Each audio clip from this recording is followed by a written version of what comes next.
Live from Fargo and serving you on TV, online, and on the go. This is Valley News Live 10 at 10. My friend Andrew was shot at that concert. As I learned some details from friends and family, I found out it was a little worse than we hoped, and it was a pretty awful feeling. We're getting an update on the Minot man who was one of hundreds injured in the Las Vegas attack. One of Andrew Goodmanson's closest friends, who lives in Fargo, visited exclusively with us today. He's at the hospital with Goodmanson's family and friends. Valley News Team's Christine Stanwood has our story tonight. Christine? Mike, Andrea, when Jamison Benson, Goodmanson's former teammate on the UND baseball team, heard of the horrific news that Andrew was shot, his first instinct was to take the first flight and see him. Benson tells Valley News Live his current condition after surgery today. Seeing him initially was pretty tough. It's tough for everyone that's here. He was shot twice. Once through his midsection, and that one passed all the way through. And then another time in his arm. He's got a breathing tube, and he's still extremely sedated. When he does open his eyes, you can tell that he recognizes people, and when he sees certain people, his heart rate will go up. More teammates are scheduled to visit Goodmanson in the next few days to weeks. Meanwhile, Benson says he never wants to see any of his friends in this state. It's just not a way that you ever want to see any of your friends, I guess. It's tough. Anyone who knows him, he's definitely a fighter.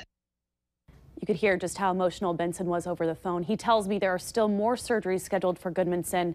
And of course, we'll continue to follow Goodmanson's recovery. For all updates, stick with us online at valleynewslive.com. All right, thank you, Christine. And if you'd like to help support Andrew's medical costs, there's a You Caring site set up. We have attached a link in this story on our website, valleynewslive.com. 3 days after the shooting in Las Vegas, the motive behind the attack remains a mystery. Police revealed tonight there was evidence found in the gunman's room that points to him intending to survive or escape. Reporter Kenneth Craig has the latest. Investigators still don't know why Stephen Paddock opened fire on those attending a country music festival in Las Vegas. On Wednesday, the FBI interviewed his girlfriend, Mary Lou Danley. In a statement read by her lawyer, Danley said she knew nothing.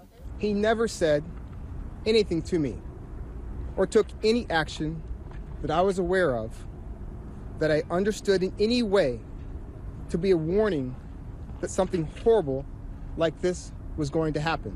Danley, who police are calling a person of interest, was in the Philippines when the attack happened Sunday night. She says Paddock sent her there a couple of weeks ago and wired her money to buy a house. Danley thought he was planning a breakup, not a massacre. It never occurred to me in any way whatsoever that he was planning violence against anyone. On Wednesday, President Trump visited the grieving city.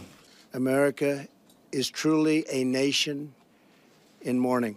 The president met with survivors of the shooting and with first responders. In the meantime, authorities here are still combing the crime scene for evidence, which stretches for hundreds of yards and across several major roadways. Investigators found 23 firearms inside the gunman's room at the Mandalay Bay Hotel. Stephen Paddock is a man who spent decades acquiring weapons and ammo and living a secret life. Police say Paddock owned 47 guns and had bought 33 of them in just the last year, including one just 3 days before the shooting. The ATF does not get notified about purchases of multiple guns unless they're bought at the same time. Police have revised their injury count to under 500. 150 people remain hospitalized.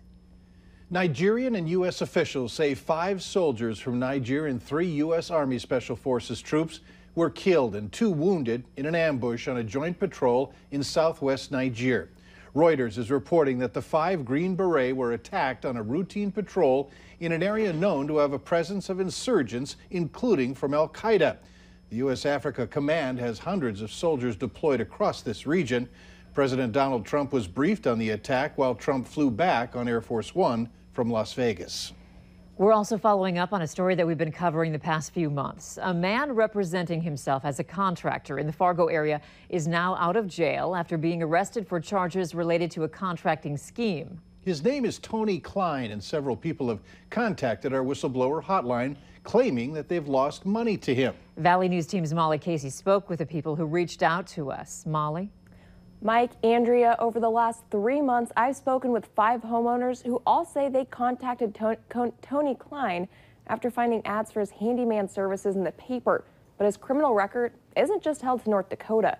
Tony Klein has been arrested in at least 4 states, including Minnesota, Oklahoma, and Florida, for offenses like theft, harassment, and DUI. Most recently, several people in the Valley tell us Klein has been representing himself as a licensed contractor, placing ads in the local paper, claiming to have upwards of 30 years of experience and won't charge until the project is done. Those we've spoken to say Klein demands money up front for labor and materials, only to make excuses as to why he can't return to finish the job or return the homeowner's money. The homeowners say he had a run-in with Klein just last month, just days after Klein was arrested. Klein is facing charges of theft of property over $1,000 and contracting without a license.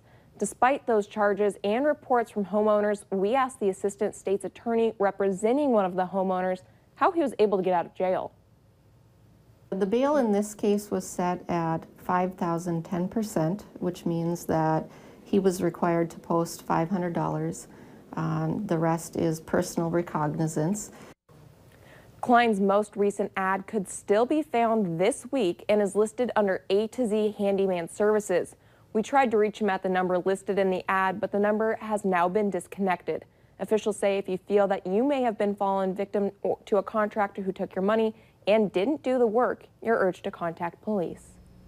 All right, thank you, Molly. If you have already filed a police report, you can follow up on the status of the investigation or ask if it has been forwarded to the state's attorney general. Here's a story you'll only see on Valley News Live. Area law enforcement are undergoing special training this week to be ready in case trouble breaks out during upcoming gatherings in Fargo. There's a possible white supremacist rally planned sometime in October, and there could be a crowd protesting a Minnesota pipeline soon as well. Local authorities say the practical training is essentially important given the nationwide scrutiny following recent protests. That's always in the back of our minds, or sometimes catalysts out on the forefront there. And we talk about that in great detail. There can certainly be an under-response, and then there's times where there's an over-response. And that's what we're challenged with, is finding the appropriate response. That training will continue at the Fargo Dome over the next few days. A 16-member task force is being formed to revive the FM diversion project. Governors Mark Dayton and Doug Burgum said that the group will try to resolve differences over construction of the project that aims to provide flood protection for Fargo and Moorhead. Upstream residents on both sides of the river filed a lawsuit saying there is an option that doesn't flood farmland. A federal judge last month stopped its construction over complaints that necessary permits from Minnesota were not obtained. Some welcome news for moms with newborns who are flying out of the Fargo airport. Hector International has installed a Mamava suite. It provides a private and secure option for nursing mothers to breastfeed or pump while traveling. The breastfeeding pod has seating, a fold-down table, and a power supply to plug in a pump. There's also room for luggage or a stroller. These lactation stations are a growing trend at public places across the U.S., but North Dakota is the first state to install them at all of its major airports. Down in our first floor area, we do have a first aid room that we've used for mothers who wanted to breastfeed in private. But once you got through the checkpoint, there really wasn't a private location to go. And this Mamava unit now provides that for mothers. These pods have also been installed at the Fargo Dome and the state's 4 zoos, including the Red River Zoo in Fargo. Former NBA All-Star Shaquille O'Neal visited Fargo today and spoke at the Voices of Vision Fargo Moorhead West Fargo Chamber event at the Sanford Health Athletic Complex. The 4-time NBA champion spoke about teamwork and business. Shaq also mentioned that he'd like to run for a sheriff position in 2020, hoping to improve relationships between people and law enforcement, adding that cops are underappreciated and underpaid. You try to serve a warrant on a house where you don't really have all the plans on it.